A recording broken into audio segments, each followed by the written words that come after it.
Le 14 mars 2017, Martine Ouellette est entrée en fonction comme chef du Bloc québécois. Elle est devenue chef de ce parti puisque son concurrent, Félix Pinel, s'est retiré de la course à la chefferie quelques jours auparavant.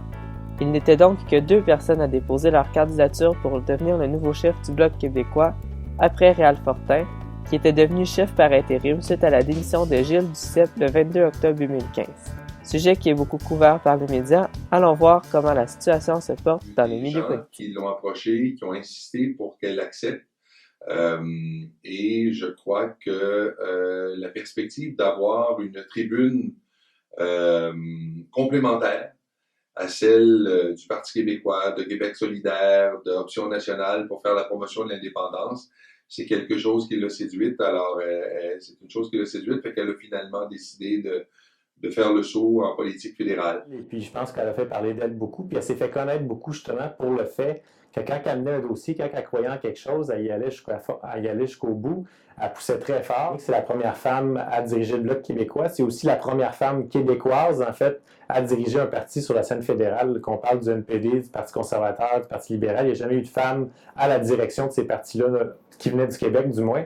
Donc, c'est une belle première, en plus d'être une première au Bloc québécois. Il n'y a pas si longtemps encore, nos parlements étaient composés que d'hommes, âgés d'un certain âge, avocats, notaires ou médecins. Alors, notre système démocratique, aussi curieux que ça puisse paraître, s'est démocratisé avec le temps, faisant entrer des femmes, faisant entrer des gens qui provenaient d'autres horizons professionnels, des agriculteurs, des enseignants, des travailleurs sociaux, des gens du milieu des affaires, des jeunes.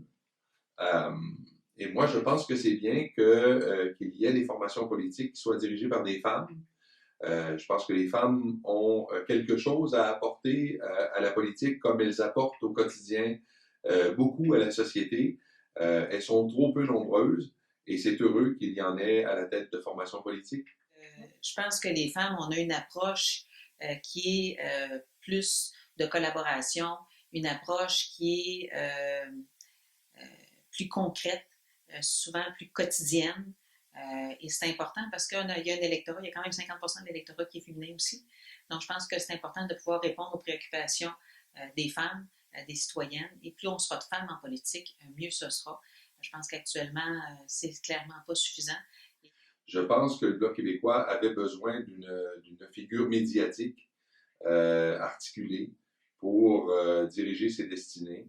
À Ottawa, c'est là que sont tous les pouvoirs qui nous manquent pour qu'on devienne indépendant. Donc, je pense que ça va être la meilleure place pour préparer l'indépendance. Ça va être à Ottawa avec l'équipe du Bloc. Donc, des gens qui vont connaître les pouvoirs reliés à l'immigration, aux relations internationales, reliés aussi au développement économique, là, mais plus global. Donc, je pense que c'est la meilleure place pour préparer l'indépendance. Il y a beaucoup de gens qui se disent être chef du Bloc québécois, c'est une job à temps plein. Être député de Vachon, c'est une job à temps plein. Comment on concilie la job de chef du Bloc québécois et de député de Vachon dans 2 parlements différents? En d'autres termes, comment peut-on être à un vote à Québec s'il y a quelque chose d'important qui se passe à Ottawa? Ou comment peut-on être à Ottawa quand il se passe quelque chose d'important quand on doit être à Québec pour un vote?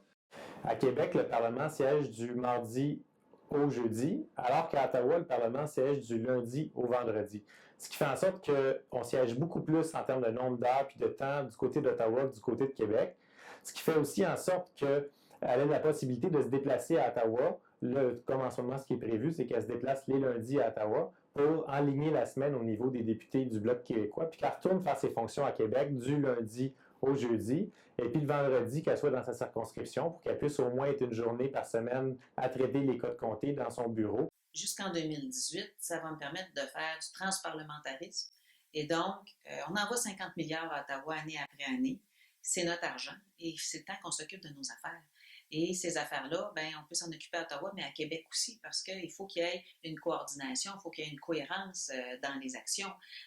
Donc, moi, j'appelle ça du transparlementarisme, puis je pense que c'est une très bonne chose. Il y a plein de dossiers qu'on pense à Énergie-S, par exemple. Ça a des impacts au Québec, mais c'est une décision du Canada. Ça n'a comme pas de bon sens. Fait que de pouvoir intervenir dans les 2 parlements, c'est extrêmement intéressant. Je pense que ça va renforcer l'action du Bloc. La seule différence, dans mon cas, c'est qu'il y a 2 parlements au lieu d'un seul parlement. Mais quand on sera indépendant, ce sera un seul Parlement. Donc, comme tu bien commencer à se pratiquer tout de suite.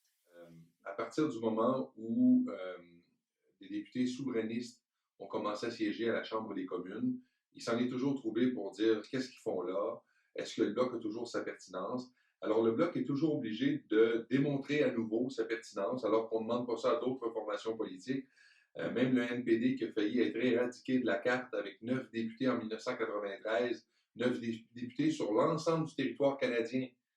On ne lui a jamais demandé au NPD de se remettre en question ou d'expliquer ou de prouver, démontrer sa pertinence sur la politique, sur la scène politique fédérale. Mais le Bloc québécois, avec 10 députés, donc un de plus pour le Québec seulement que ce que le NPD avait en 93, le Parti conservateur, en 93, n'avait plus que 2 députés sur l'ensemble du territoire canadien. Jamais quelqu'un, c'est venu à l'esprit de quelqu'un de demander au Parti conservateur de justifier sa pertinence parce qu'il ne lui restait plus que 2 députés. Mais le Bloc québécois, on lui demande continuellement ce test de pertinence, sans cesse. Ça fait 6 ans que je suis députée à l'Assemblée nationale, puis j'ai fait toute une réflexion pendant le temps des fêtes avant de prendre ma décision de me lancer à la course à la chefferie. Moi, comme chef du Bloc, c'est sûr que oui, défendre les intérêts du Québec, mais plus que ça, préparer l'indépendance. Ben, moi, je suis assez optimiste, puis il s'agit juste, évidemment, de réussir à convaincre les gens, de les rencontrer, de prendre le pouls, puis de s'aligner le plus possible sur ce qu'ils veulent et d'être convaincants dans nos arguments, puis d'être rigoureux. C'est un travail qui est tout un défi, mais je ne serais pas là si j'y croyais pas. Puis c'est quand il n'y a pas de défi, c'est pas intéressant non plus, là.